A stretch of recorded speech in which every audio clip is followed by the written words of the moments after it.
Hey, ¿qué tal? ¿Cómo les va? Bienvenidos a este video en el cual quiero hacer una segunda parte acerca de los cartones de huevos. ¿Y eso por qué? A ver, hay un primer video en el cual yo argumentaba que los cartones de huevos no sirven para nada. Y bueno, si quieren ver ese video, se los dejo por ahí. Así que si quieren, vayan a verlo. Pero bueno, hubieron demasiados comentarios de ese video. Y en uno de esos decían, bueno, habían comentarios ofensivos. Habían comentarios que les gustó a las personas el video. Y muchos decían, tú no sabes nada, tú no sabes de lo que hablas. A ver, justifícalo con datos. O había comentarios que decían cosas como, esto es totalmente sin fundamento.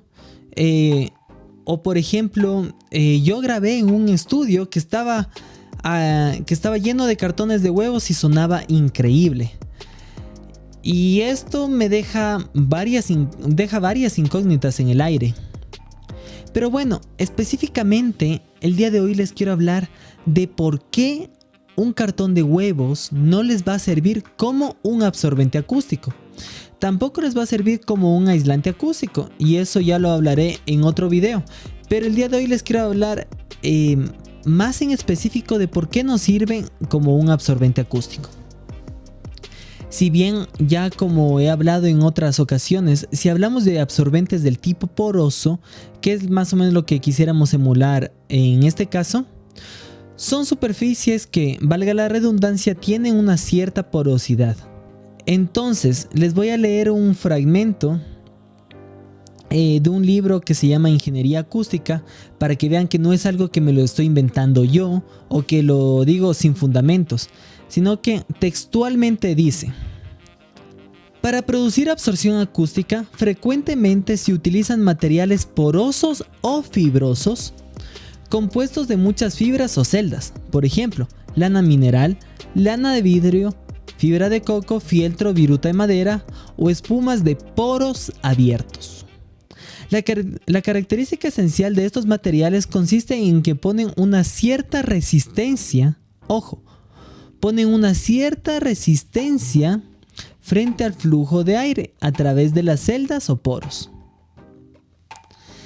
Entonces, lo que estamos hablando es que son materiales porosos en los cuales hay una resistencia al paso de este aire, y por esa razón se produce la absorción acústica. Leyendo otro fragmento de este mismo libro nos dice: naturalmente, el roce viscoso en los poros o canales es precisamente la razón por la cual los materiales porosos o fibrosos resultan apropiados para la absorción sonora, ya que transforman la energía cinética del campo sonoro en calor, quitándole inevitablemente una cantidad de energía al campo sonoro. Lo que nos quiere decir en este fragmento es de que se transforma esta energía cinética del campo sonoro, se está transformando en calor por el roce que se produce dentro de estos materiales porosos. Entonces, ¿qué sucede con los cartones de huevos? Que no son materiales demasiado porosos. Además que bueno, si nos pusiéramos un poco más estrictos en temas técnicos, también vemos que es una cantidad muy delgada si hay una cierta porosidad, es una cantidad muy delgada de esta porosidad.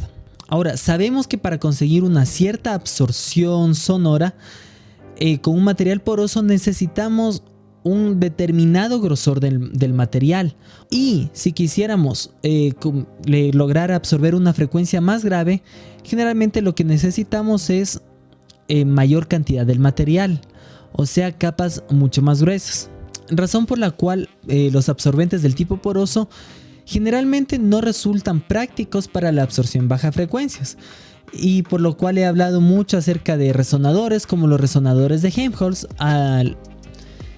resonadores a los cuales les dedicaré un video solamente para hablar de ellos. Entonces, a lo que quiero ir es de que no hay forma de que estos materiales funcionen para absorber. Y si llegan a absorber, porque me di el trabajo de buscar a ver si es que existe alguna investigación por ahí seria, porque lo único que he encontrado es cosas que no estén muy sustentadas, ¿no? Entonces hablaban de que hay una absorción decente en frecuencias superiores a los 2000 Hz. Si ustedes quieren conseguir una absorción decente en frecuencias superiores a los 2000 Hz, tranquilamente pueden ocupar frazadas, pueden ocupar ropa, cosas de algodón, de lana, y pueden conseguir esta absorción. O materiales como como la espuma, como estas espumas acústicas que venden, y pueden conseguir absorciones decentes en frecuencias incluso más bajas, ya que absorber agudos es algo súper fácil, porque con cualquier cosa absorbemos agudos. Ya el simple hecho de que esté una persona dentro de la habitación ya se está absorbiendo con su ropa, con el volumen que le está restando a la sala. Ya podemos conseguir una cierta absorción y bajar el tiempo de reverberación. Además, que como les comentaba, es un material que fácilmente se puede combustionar, así que no es para nada seguro llenar de cartones de huevos, además de que se ve horrible el usar estos materiales. Ahora, con respecto a lo que me comentaban de que yo he estado en estudios y que sonó bien, la verdad que yo tengo que comentarles aquí, ¿qué es sonar bien? Creo que habría que definir primero eso, ¿qué es sonar bien? Porque la única forma quizás de analizar que está sonando bien es en un estudio que no te esté escondiendo todos esos defectos, o tener un oído lo suficientemente entrenado como para detectar esas cosas.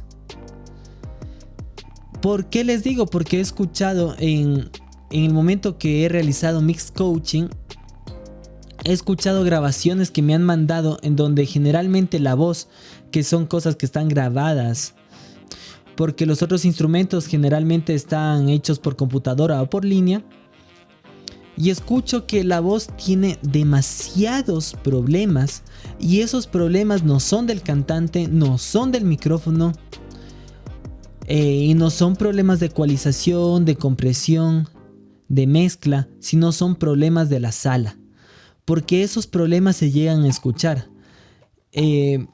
Quizás un excesivo tiempo de reverberación, defectos acústicos como ecos flotantes.